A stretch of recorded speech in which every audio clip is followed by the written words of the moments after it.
Coming up on Cogeco News, police looking for the driver of this vehicle after a collision. Yes, this is a grenade, and it was found in a local storage shed. And soccer back, sort of.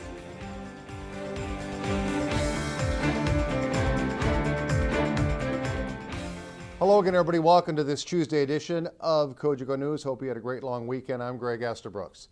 City police are looking for the driver involved in a single vehicle collision that took place on Tuesday morning. According to police at the scene, the driver of the vehicle fled the scene shortly after the collision. There's no word on injuries as they continue to look for the person responsible. Paramedics and fire crews also attended the scene. There was extensive damage to the front end of the SUV and some damage to a retaining wall belonging to a home on Norwood Avenue where this all took place. North Bay Police continue to investigate and are looking for help from anyone in the public who might have any more on this situation.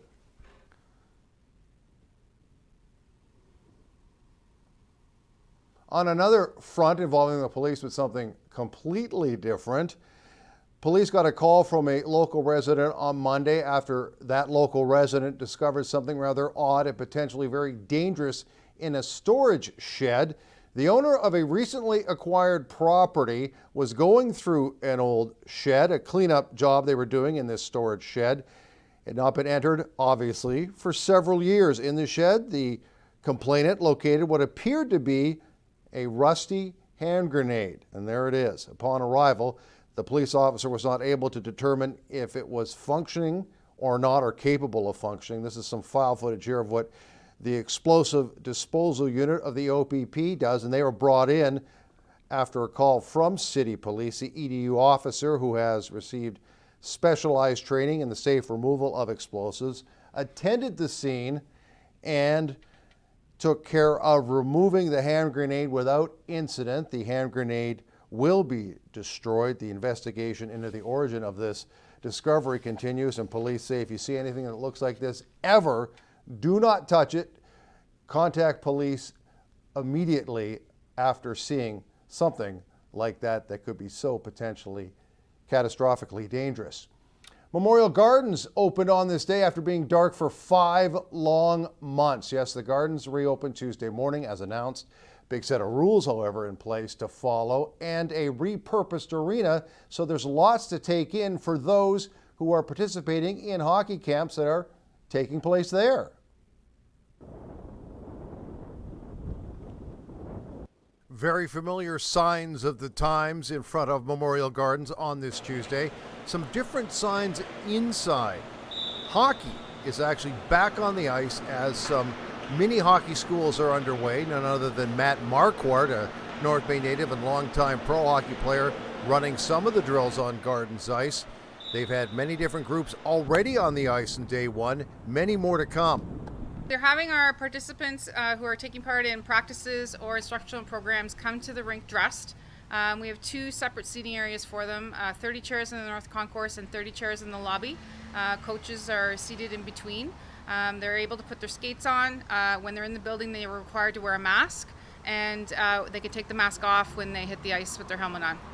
Sega says the best part so far is that all the parents, players, and coaches have shown up in their equipment or wearing a mask, and no complaints about having to wear a mask inside the arena. She says so far through about a half dozen intakes on day one, things have been going rather smoothly, and obviously she hopes that continues. But the best thing is the kids are on the ice learning about hockey. So I feel like we've been really proactive with the local hockey associations and the instructional programs. We've sent out lots of information and documentation. The staff has done an amazing job at the arena signing the building. So I think it was pretty seamless so far today. We're on our 5th rental of the day, and we haven't had that many hiccups. Will there be hockey schools later on in August, like the Nipissing usually runs one, the Battalion run one? Would those things, to your knowledge, still be allowed to happen? So at this point, my understanding is that Nipissing University is not running their sports program for the near future, and the battalion are still working with the OHL, and they'll be making some announcements in the near future. Apparently the very near future in regards to the battalion. More on that later. The AIDS Committee of North Bay area provides a wide range of services under the hepatitis C program, having received provincial funding back in April of 2011. Hepatitis C now makes up about half of ACMA's mandate. We have a feature story for you now, and more coming, reflects on the 2S LGBTQ plus seniors and their testing rates. So hepatitis C affects 66 to 77% of seniors born between the years of 1945 and 1975. Those seniors are 5 times more likely to develop serious health complications such as cirrhosis of the liver, cancer, and premature death. These increased risks of serious health problems have contributed to the fact that 98% of all liver transplants in patients over the age of 40 years old are related to hepatitis C. Individuals who are part of this birth cohort also have many intersections with other priority populations. Some people, in addition to being a senior, identify as Indigenous, newcomer immigrants, substance users, 2S LGBTQ+, as well as many more intersectionalities. These intersectionalities of these underserved populations puts these individuals at higher risk of contracting hepatitis C and creates more barriers to services, testing, and supports for them to be treated quickly and effectively. These priority populations have faced compounded stigmas, which has resulted in fear and anxiety about testing and seeking supports for themselves. Whether it be about past drug use, discrimination on race or sexual orientation, inaccessible health services, financial barriers, or social barriers, many who are faced with hepatitis C may be less likely to disclose possible infections or seek services for fear of losing respect from their family, their communities, or their friends. 2S LGBTQ+ seniors are twice as likely to be isolated and living alone compared to their non-2S LGBTQ+ counterparts. This means they are more likely to be dealing with isolation and illnesses with little to no supports. Adding this to the already compounding barriers that seniors are facing, and specifically 2S LGBTQ+ seniors, this results in very high-risk populations that require more supports and more healthcare interventions. So how can we help seniors who are affected or infected by hepatitis C? Well, we have to commit to increasing the awareness that changes the benefits of hepatitis C testing by continuing to educate our service providers and the public on how and where they can get tested. Most importantly, increasing supports for seniors, specifically 2S LGBTQ+ seniors and seniors who intersect with other underserved and racialized populations. The New Horizons 2S LGBTQ+ seniors program at the AIDS Committee North Bay is aiming to do specifically this by offering programming and supports that are inclusive, welcoming, and accessible to everybody. If you are a senior or know someone who needs supports, contact us at 705-471-7044 or at acnbanewhorizons@gmail.com. More on that story, related stories, as the week progresses. Breaktime has arrived here on Cogeco News. When we come back, the Lions were roaring as we headed into the long weekend.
Welcome back, everybody. Well, the North Bay Lions Club had a lot to roar about on Friday afternoon as they were there to offer up an important donation of $10,000.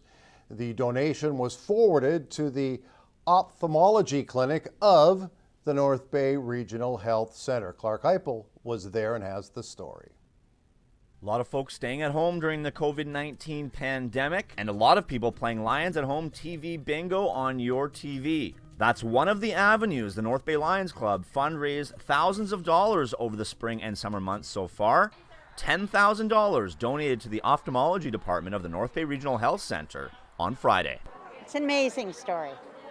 I never thought that I'd ever be part of giving like this to seniors, but now that I'm a senior and I'm retired too, it feels wonderful.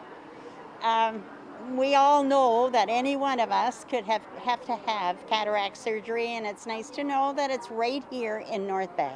And to see the gentleman, the doctor, the physician from the hospital who performs these surgeries here and give his sincere thanks, what does that mean to you? Oh, that's just amazing. And actually, the two new doctors, I mean, really, when you think of it, people can stay in North Bay and know that they're getting the best. Don't have to go anywhere. So wonderful to see that recruitment.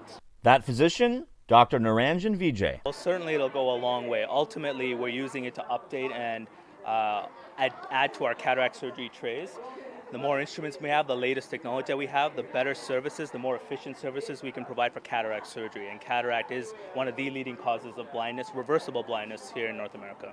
We know that with handling and wear and tear over time, just like any surgical instrument, just like any instruments or tools that one may have, they need to be updated in order to perform the surgery. So, I wouldn't say that it necessarily becomes easier, but we need it to, avoid the pitfalls that could happen with surgery. When elective procedures are running at full steam, the ophthalmology department very busy over the course of a year. We do about 1,800 cataracts in North Bay, so today is a very special day to get the extra instrumentation to get that done. The North Bay Lions with the hospital every step of the way. Even the establishment of the service in the very beginning, the Lions played a huge role. Again, they've been generous to us. This allows us to have the very best equipment and to recruit the very best surgical team. I can tell you our physician group in North Bay is absolutely top notch. This is a destination. We don't have really a lot of trouble recruiting specialists to North Bay Regional Health Center. We have so much to offer, and it's because of the generosity of groups like the Lions Club. Donors' names can be seen throughout various wings of the hospital. Lion Nora McCara was present on Friday for the check presentation. Her late husband's name graces the entrance to the diagnostic imaging department, just one of many generous donors over the years. Well, it's everywhere. I mean, we've got sponsors' names all over adorning our walls, and even people who are anonymous that are donating, and it's just so, it's such a pleasure and a privilege to be associated with an organization like this that has such an incredible philanthropic base that supports its hospital. Although it's by appointment only, and that's happening a lot, you can see what's going on now in person at the WKP Kennedy Gallery. After a long delay, Our Bodies, Our Land is on display at the gallery. The gallery had to shut its doors, and we had been working from home for months.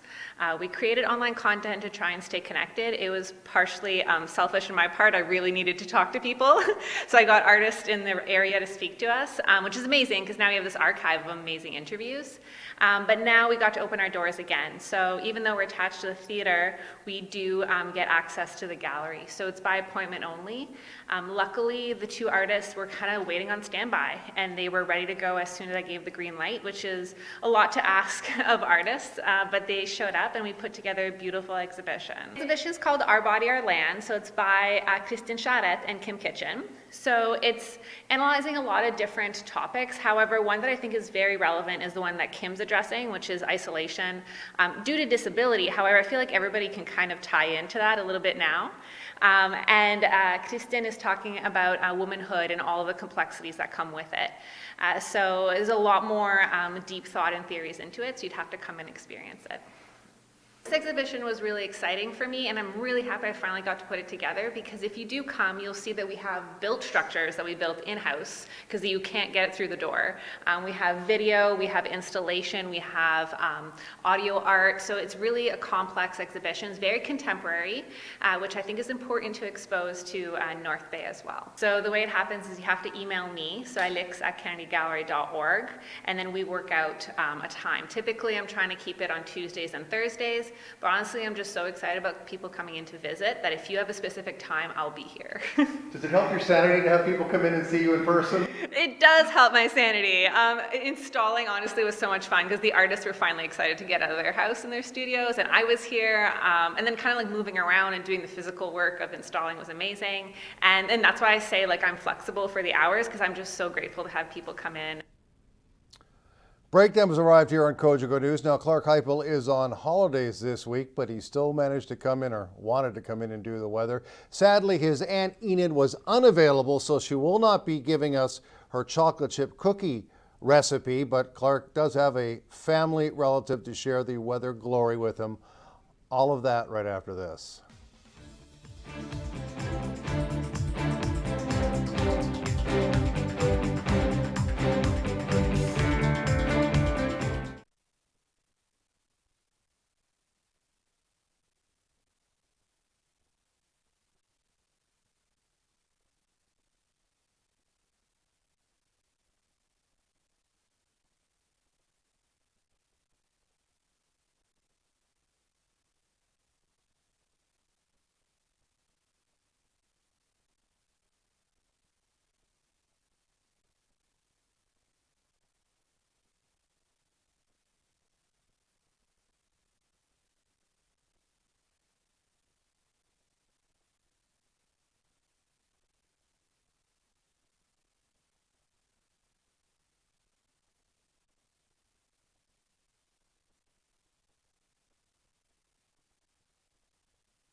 Weather is brought to you by Canadore College. Great things happen here.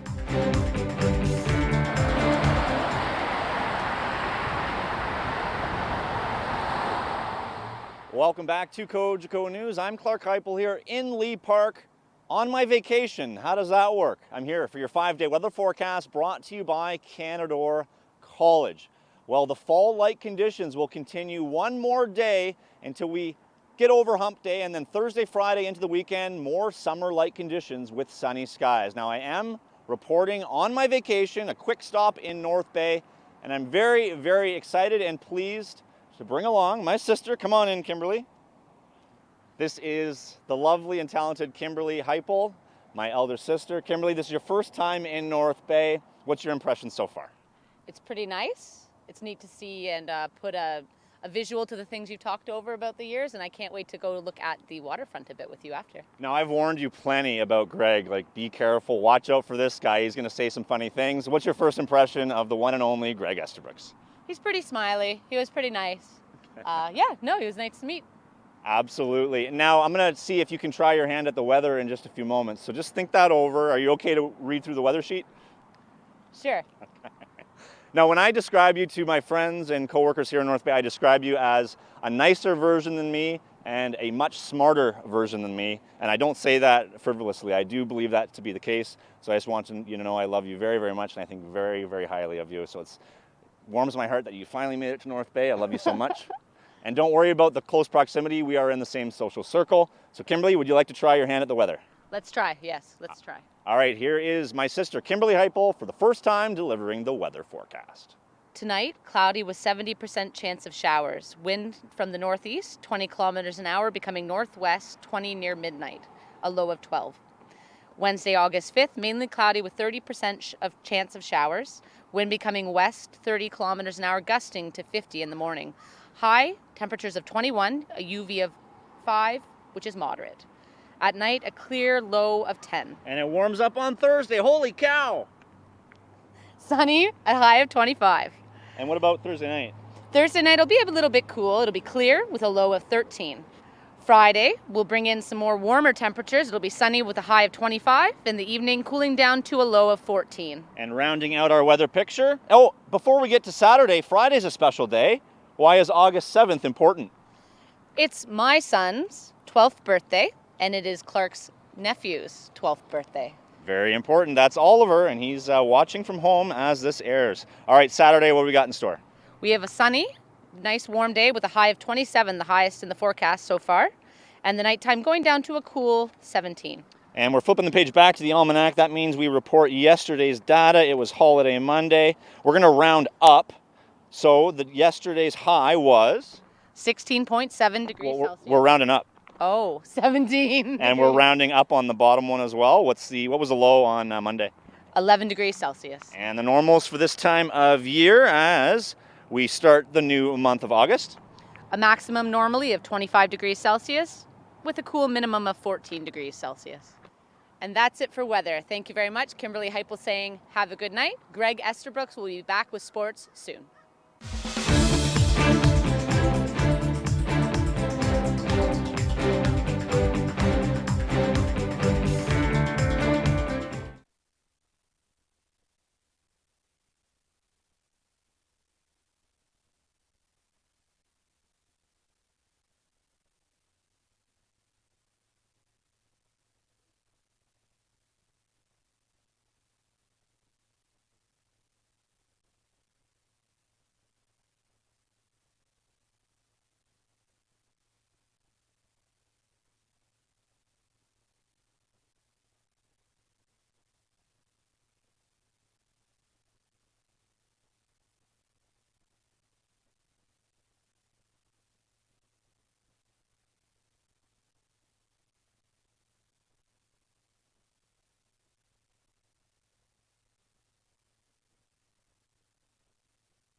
Sports is brought to you by Tag Construction for all your construction needs.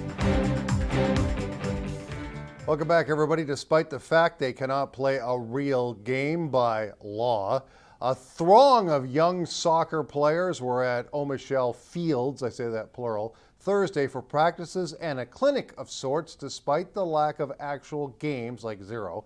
The turnout and enthusiasm levels were still very high. So we had the North Bay Youth competitive, and then we had the Women's League, and we ran the Men's League. So now we have all assimilated and amalgamated together. Because as somebody who had a daughter playing competitive soccer, say 12, 13 years ago, 15 years ago, there was so much infighting in all the different leagues. Is that gone now, or is that still an issue? Perhaps it's a goal with the board and all the volunteers we have involved. Soccer in North Bay, with the people that had it years ago, it was a beautiful thing. We had a lot of great soccer players, great coaches, great board members in the past, and we're trying to bring it back to the way it was then. Of course, bringing it back in this scenario means practices and drills only. They can't play any games yet, but they hope to be able to play some games in just a few weeks or less. I mean, we're fortunate in North Bay. We're in our own sort of bubble with no new cases. So we'll just keep doing the safety protocols highlighted by the province and by Soccer Canada. We are allowed modified scrimmages within the club, so that means we can have no handballs, but we can have kick-ins, no headers, but eventually we should be able to have 7v7. But right now, it's practice, practice, practice for a wide variety of age groups. Over on the grass field on Coca-Cola, we have U8 to U12 practicing. Here we have technical director Giuseppe Pilati here from Sudbury. We're training the U13 to U16 athletes. We're trying to make the best of the situation. I think some soccer is better than no soccer at the end of the day. Even though these players might not get a chance to play in full match play, at least they're back on the field and training and playing soccer, getting out, being active and healthy. And I'm here as a technical director, even from Sudbury, working with the North Bay crew and a great group of volunteers and board of directors that trying to grow the game here in North Bay. Not an easy job when you're trying to offer technical advice to so many players in just a couple of hours. Basically, can they learn one thing in that evening or in that session, and trying to get them from point A to point B. Another part is not just the knowledge part, but just trying to inspire them, trying to make them fall in love with the game, and hopefully they continue playing it or coaching it or refereeing or administrating and growing it. There's going to be that motivation to get out there and run around and be healthy and see their friends and sustain those relationships. And those people that have a love of a game for soccer, we're all here. And even though that it's not going to lead to the regular match play that we're used to, just being out there and training and getting better and enjoying the sport is what we're here for. Speaking of enjoying the sport, the OHL GMs held a private meeting on the phone or perhaps Zoom today. It was a big conference call. Nothing to be revealed publicly until tomorrow. Obviously, it dealt with a season start date, return to play, etc. The league will be making a formal announcement Tuesday at 11 a.m. and we will be covering it. And finally, while summer may look a little different this year, does it ever? Your TV wants to share your summer. Head over to Your TV North Bay on Facebook and comment with what you're doing this summer via picture. You could win a weekly prize pack or even a grand prize of $500 to support local business. Remember to tag Share Your Summer. Good luck. We'll see you for more Cogeco News Wednesday, live at 5.